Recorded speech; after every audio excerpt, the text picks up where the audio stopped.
the disappearance of Michael Rockefeller lost in the New Guinea jungle. In 1961, a young American explorer named Michael Rockefeller vanished in the remote jungles of New Guinea.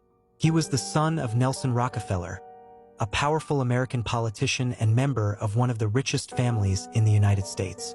Michael wasn't a tourist. He was an anthropology enthusiast collecting art from one of the most isolated tribal cultures on Earth. Then one day, while traveling along a remote river, his boat capsized. What happened next has remained one of the most chilling mysteries in exploration history. The capsized boat. Michael and a Dutch anthropologist named René Wassing were traveling along the coast studying the Asmat people, a group known for their elaborate wood carvings and warrior traditions. Their boat became overloaded and was hit by rough waves. The motor failed. Eventually, the boat capsized several miles from shore.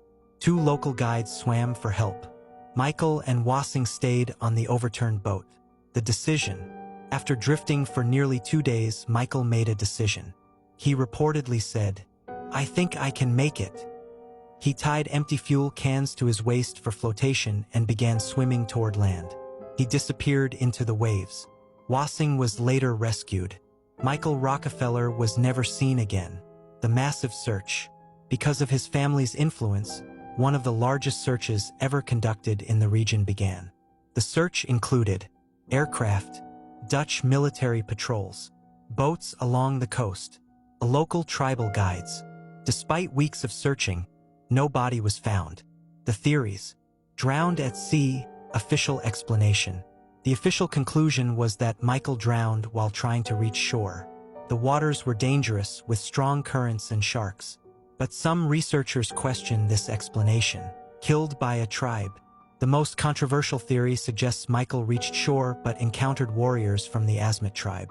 At the time, the region had a history of ritual warfare and cannibalism connected to revenge traditions.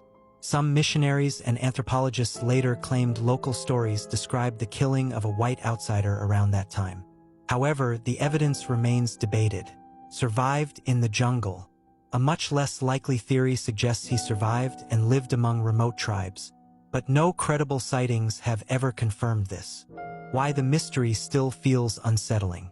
Michael Rockefeller vanished in one of the most remote places on Earth. A vast jungle.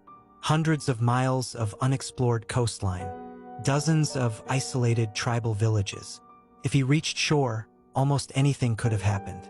Today, his story remains one of the most haunting exploration mysteries. A young man swimming toward land and disappearing into one of the wildest landscapes on the planet. And somewhere along that remote coastline of New Guinea, the truth may still be hidden.